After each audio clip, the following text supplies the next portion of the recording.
Let me ask you this question. Do you believe everybody should be an entrepreneur? No, absolutely not. Why is that? Sounds bizarre. I wouldn't recommend someone to get into entrepreneurship if they can't handle it.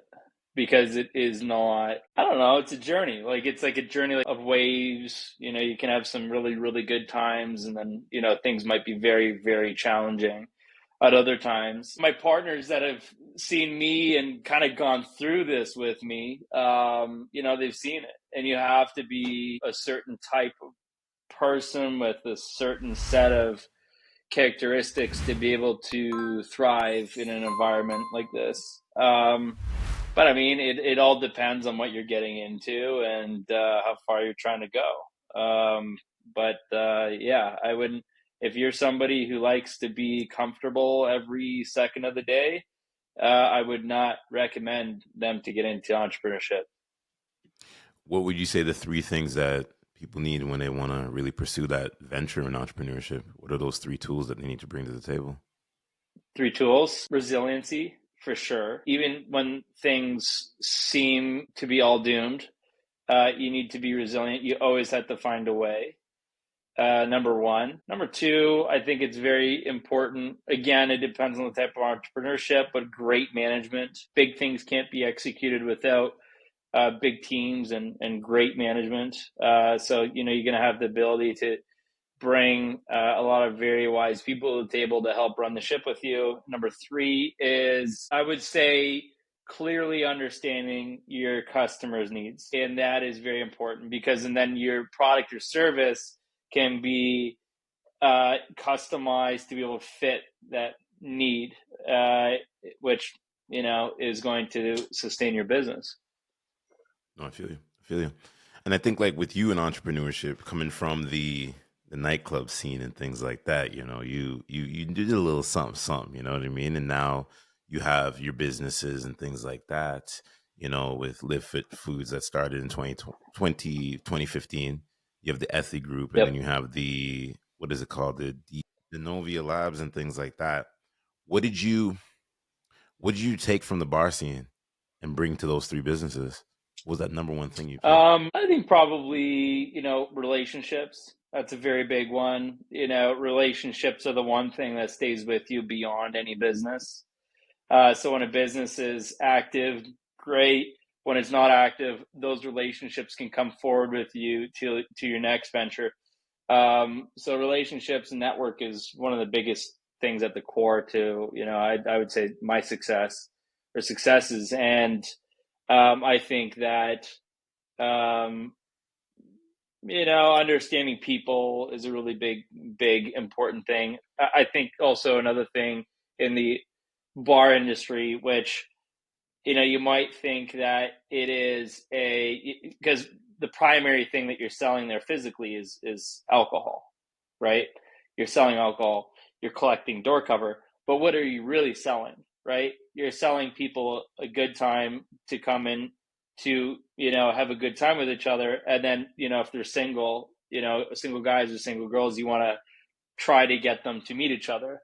And then that consists of, what a good night looks like, right? Maybe you found someone that you dated at a bar or were going to date or something along those lines, right?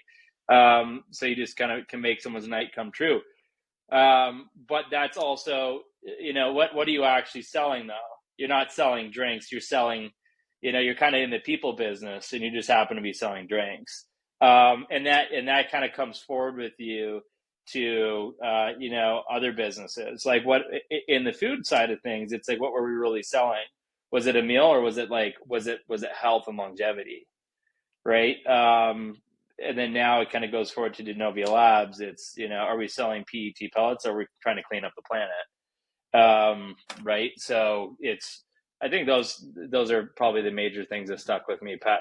And I think also just, resilient, understanding the early days of, for me personally, what entrepreneurship is actually like.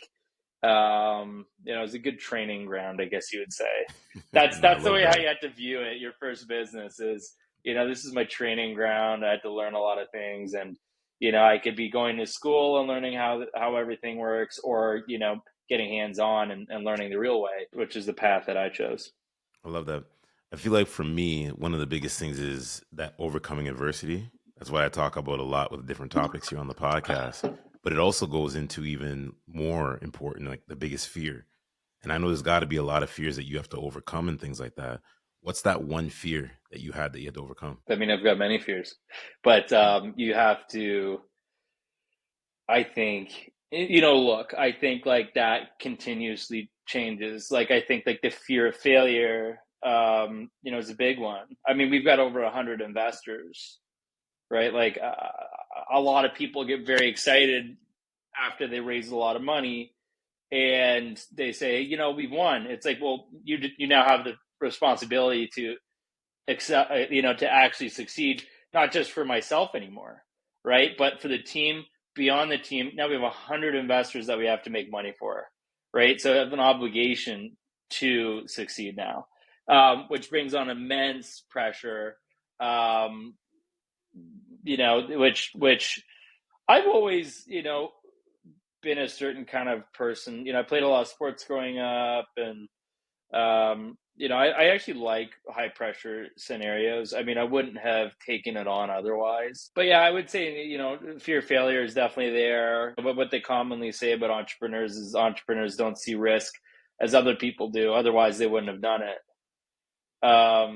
Right. So I think, but that also fear has been like a common motivator for me as we've gone along here, because it's like I just simply can't lose.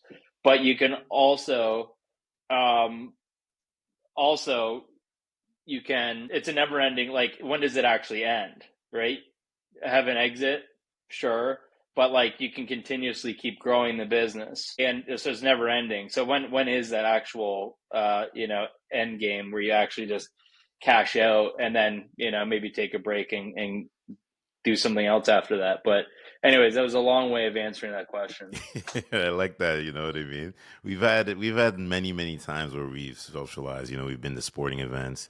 We met a couple weeks ago, sit down, coffee shop, have all that good conversation.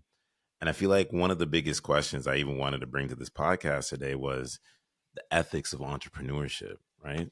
And the controversial marketing tactics to gain attention for products and services.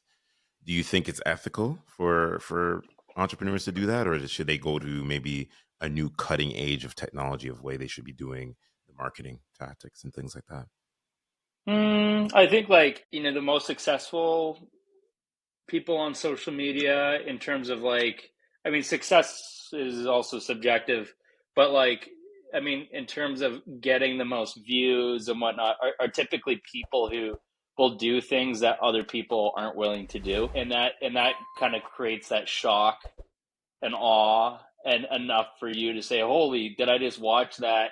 And for you to send it to your friend, right? It's kind of like, do you remember what's her name, Jen Selter or something like that? She was like Yeah. the first girl to post her butt on Instagram, Yep. right? And she got known for being like the butt girl. But now it's normalized. Everyone posts their butt on Instagram. But that girl became Instagram famous for being the first one to do it. So it's kind of like, that's a probably good example of, marketing in a nutshell, is how do you do things that other people haven't done or aren't willing to do and create that shock and awe, right? No, I love that you say that because I think marketing is a big thing, right? Because I feel like everybody wants that clip. They want those clips. You know what I mean? Now they have AI picking out sections of your podcast to like get you to have those viral moments, and I feel like the viral moments come into the dialogue and the conversation that you're having. You get what I mean? And I think a lot of people don't know how to really. They got to be too controversial to get that moment, and it's just like, yo, just be yourself, show up. We're in this different way of means of life now, where it's like, be authentic, have your message. You know what I mean? Really champion the brand and the people that you're wanting to, bring into the community and things like that. Yep. Yeah, I think look, I think some of the marketing campaigns are ones that I don't know if you've seen the Steve Jobs one, where it's like talking about the Apple community, and he created this multi-million-dollar commercial. I think at the time it was, they spent it basically, It's a video because Apple, Apple's culture didn't like big computer, right? They didn't like IBM. They didn't a video that he made, an advertisement of thousands of people marching in black suits, very robotic.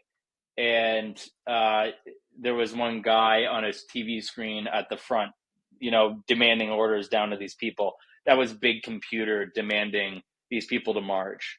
And you see this one guy dressed in a white suit, which was, the Apple kind of brand. And he's got this big hammer, or it's a girl actually, and she swings it and breaks the screen of where a big computer was.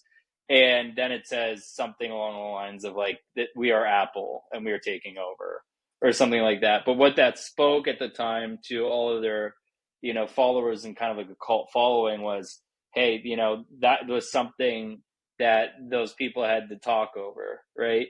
And to share amongst each other. And it gave them kind of like a common belief to connect on.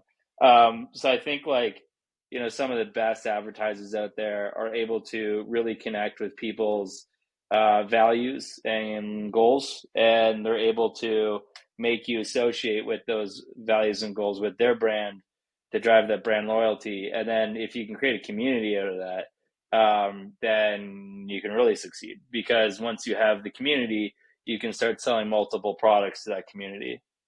No, I love that you say that. And I think like we talk about communities, a lot of things going on in the world, a lot of distractions. You know what I mean? We look about media, we think about politics. You think more entrepreneurship, or sorry, do you think more entrepreneurs should speak out on a lot of the social and political issues without alienating their business? It's tricky. I think like, things have definitely become very political. I mean, I always respect when someone speaks their mind. Um, I think it depends how far you should take it, and it depends on what it is. But yeah, I think like if it's something that can stand up for something, I mean, like Nike has done a pretty good job of that. And I remember Kaepernick, Yeah, yeah. That's my guy. Be careful what Colin you say here Kaepernick, when now. he took Be yeah, careful what you say here. when he took a knee, right? And that was like a big moment, but that was also, it was interesting, to see that, because and that created, look, I think like regardless of whatever you do, you're going to have a portion of people who dislike you, and you're going to have a portion of people who do like you. And honestly, who gives a fuck about the people who don't like you, because they're not going to contribute value anyways, right? It's the people who do like you are the ones that are going to contribute value. So you should focus on, speaking to those people, and that's what matters. How do you touch your community? How do you speak to your community? Because I know that you're just slowly starting to get into you built the successful businesses, but now you're getting into the podcasting. Now you're getting into the speaking, and you speak well. You know what I mean? But how can you now amplify Thank you. your message and really push to the community and really spearhead that? Like, I think even myself, I need to become more of like, speaking my mind on things, probably being more aggressive. I just spend the majority of my time working on the businesses, I guess. And there's things that pop up every day that I have to deal with. I mean, I didn't start really getting on social media until about a year ago.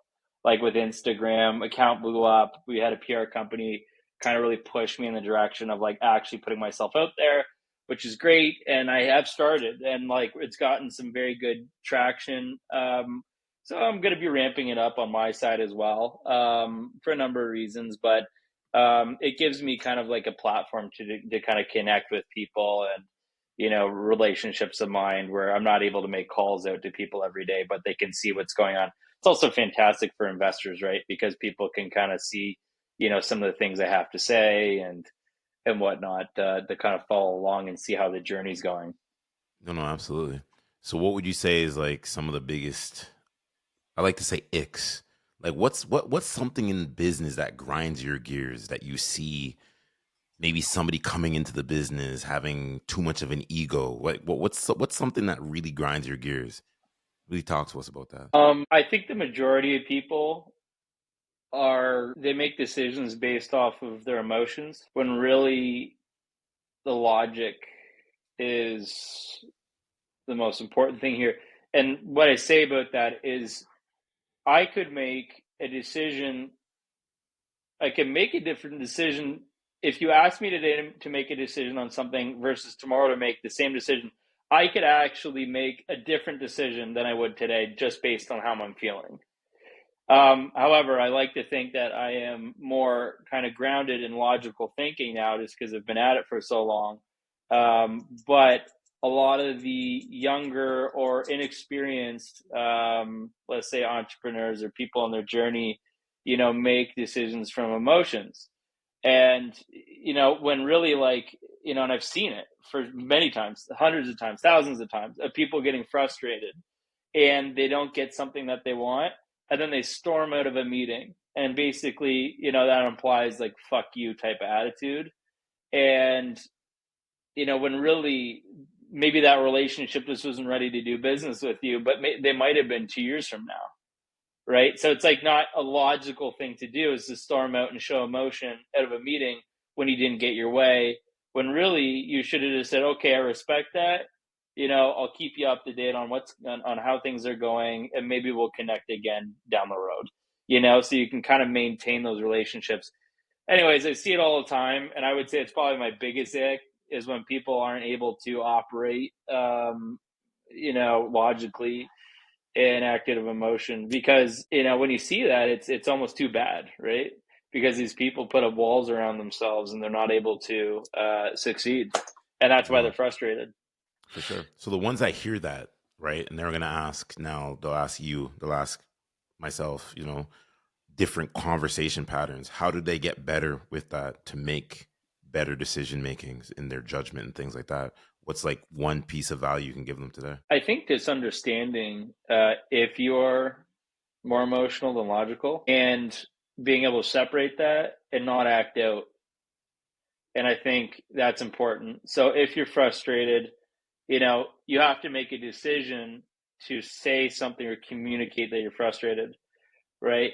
But, if you're frustrated, I get frustrated, but do I act out and show people that I'm frustrated? No. You don't have to do anything. You could just sit on it and say, thank you very much for your time, and continue on. And that is something that, people need to really understand is that you're not forced to do anything, right? But it's funny how it works, right? Because emotions are telling you, Nick, act out, do something, Nick. And then the other side of you is like, no, you can just chill. You don't have to do anything. Um, Anyways, I'd say it's probably one of my biggest icks for sure. No, no, absolutely. Absolutely. So in your development, right? And we just say we fast forward, right, to where you are now.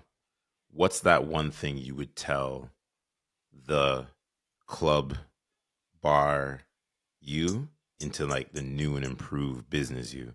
What's the one of them conversations that you'd like to ask and really deep dive into? One thing, Could be many if you want to. We got time. We got a I little bit of time. I think that there is always a solution for every single challenge that you'll come up to. And even if you can't find it, it is there, and and it hasn't been found yet. And that has come true for every single moment for myself, is that when I have had a challenge come up, I might think it's the end of the world, but then I found a way to get out of it and to overcome that and projectile myself and the team way ahead. And so it's kind of like business is a series of this. And if you do quite well, you do this. Okay. That's what business is. It's never, straight. It's always, kind of, hey, we're doing really well. We're doing really well, following the plan. Okay. Plan didn't work out exactly as we anticipated. Let's take a step back and then 2 steps forward, so you're kind of constantly doing that and recalibrating as you go. And the market changes, the world changes. Like even when COVID happened, like how the fuck could you be ready for that? Right. So Right? it's like, when people invest in companies, you're investing in the idea and the history of how the company has gone. However, you're primarily investing in the future, and that is also based on, do I think that this leader or entrepreneur is capable of overcoming any challenge that comes at them, right? So you just have to, make sure that, if you tell yourself that, hey, I'm not going to get myself into a situation, it's like, well, you're not growing, right? Because it's almost impossible to not come across a challenge when you're trying to grow in some way, shape, or form. And I mean, challenges happen on all levels every day.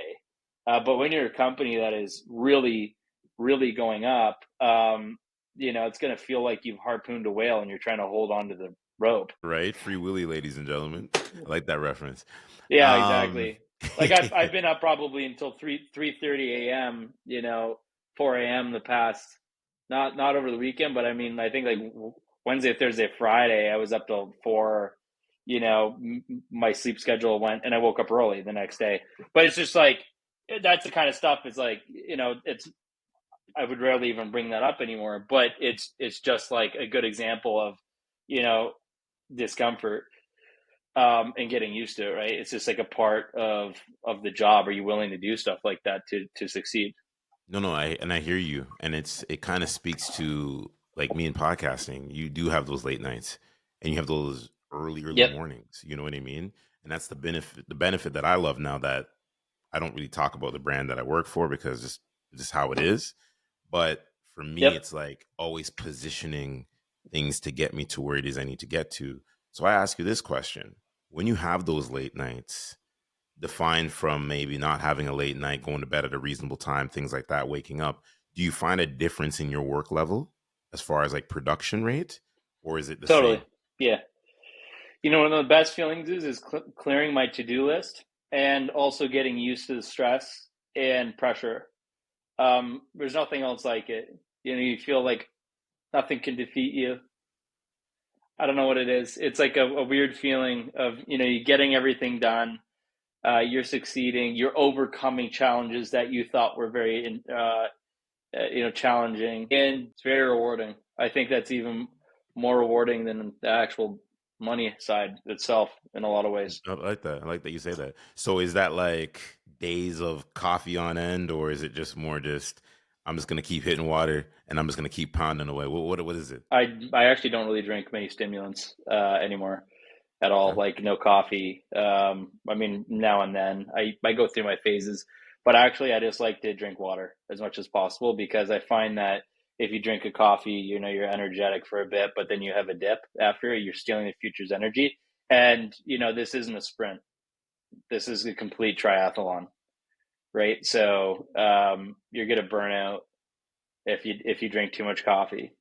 I mean, I have met people who do drink 10 cups of coffee a day, and they get 4 hours of sleep and they're fine. Very few, But you're very not few of doing that them. long term. I'm sorry to tell people that you're not doing that long term because that will catch up to you. But those are the people who typically end up with heart attacks or aneurysms, and, you know, It's so true because there's it's health is something. wealth. 100%. Yeah. Exactly. And that's another thing, right? A lot of people just look at money as the thing of value in life, and that's completely not true. It's your health, it's your family, it's your friends, and it's and you got to get out and enjoy yourself, right? You don't want to be quote unquote working all the time, right? Do I enjoy working on spreadsheets with some of my partners? Sometimes, but would I rather be on a beach doing that? Yeah, creating memories. So when you hear more people are more hyper focused on the money instead of the lasting effect of health, wealth, family, relationships, that could be the love relationships or the friendships. Do you feel like they just kind of just are going to just live a lonely life, or do you just think that they'll I see it all eventually the time. figure it out? Speak to that. I see it all the time. Usually, the thing is with entrepreneurship, it's for some people, it's almost they hyper. It's obsessive, and if you obsess on it too much, it has to be obsessive. And if entrepreneurs don't like disagree with me, I would say that it's completely accurate. Obsessive, because even when you succeed, you still don't feel fulfilled, and you want more. And that is also like the thing that's in common with a lot of extremely wealthy people, is that why would they ever stop? Right. And then, so when they get to, 50, 60, 70, they might be, out of shape. They might not live, super, super long. Right. So they forgot about their health and other things. And those are the things that usually they sacrifice to get to those levels. Right. Right. There's a way to do both, at the same time, which I try Okay. to So how do maintain. you I'm do very into both? longevity and How do you do all that both kind of then? stuff. How do you do both then? Well, you set boundaries.